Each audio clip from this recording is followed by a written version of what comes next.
વાર્તા ગુજરાતી સાવકી માં। કામિની એક યુવાન વિધવા સ્ત્રી હતી।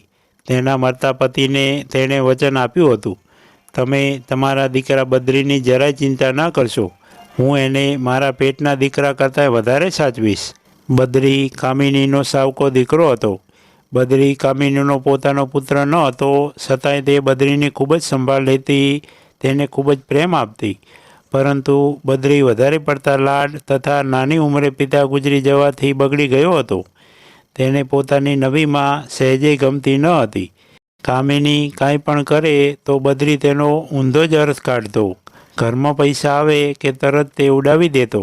બદ્રીને સુધારવાના બધા જ પ્રયત્નો કામિનીએ કર્યા હતા, પરંતુ તેને સફળતા મળી ન હતી।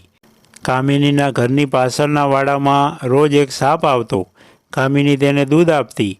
તે સાપને પોતાના પુત્રની જેમ જ સાચવતી હતી। રોજ રાત્રે નિર્ધારિત સમયે સાપ વાડામાં આવીને કામિનીએ મૂકેલું દૂધ પી જતો। એક દિવસ સાપને મૂકવા જેટલું દૂધ લાવવાના રૂપિયા પણ ઘરમાં ન હતા। કામિની રડી પડી। તેણે સાપને કહ્યું, તું મારા બાળકથી વિશેષ છે, આજે તને હું કાંઈ આપી શકતી નથી। સાપ માણસ જેવા અવાજમાં બોલવા લાગ્યો। કામિનીના આશ્ચર્યનો પાર ન રહ્યો।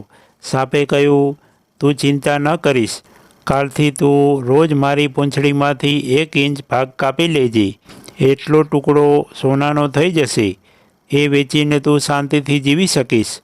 કામિની બોલી, તું મારા દીકરા જેવો છે, તારી પૂંછડી કાપવાનું પાપ હું ન કરી શકું।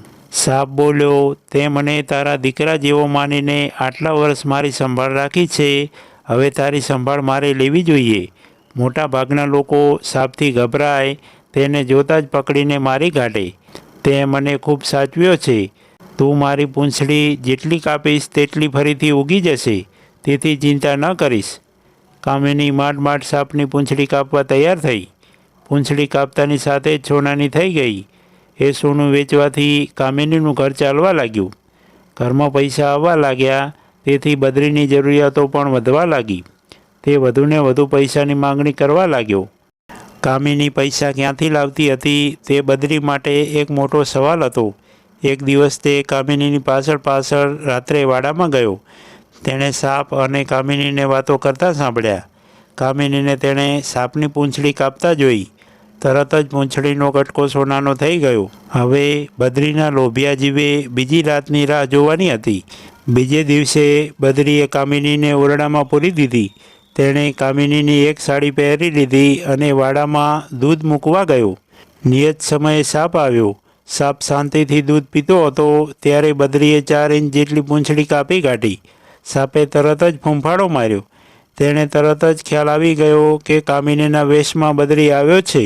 સાપે બદ્રીને જીવલેણ ડંખ દીધો। સાપ બોલ્યો, તું લોભિયો છે, તને તારી માં કે અન્યની કોઈ પરવા નથી, તું જીવવાને લાયક નથી। તારી માએ તને સતત પ્રેમ આપ્યો, બદલામાં તે તેને દુઃખ સિવાય કાંઈ આપ્યું નથી। તારા જેવા નગુણા છોકરાની આ જ હાલત થાય। બદ્રીના આખા શરીરમાં જોતજોતામાં ઝેર ફેલાઈ ગયું અને તે ગુજરી ગયો। આવી દરરોજ નવી વાર્તા સાંભળવા માટે સબસ્ક્રાઈબ કરો અમારી ચેનલને।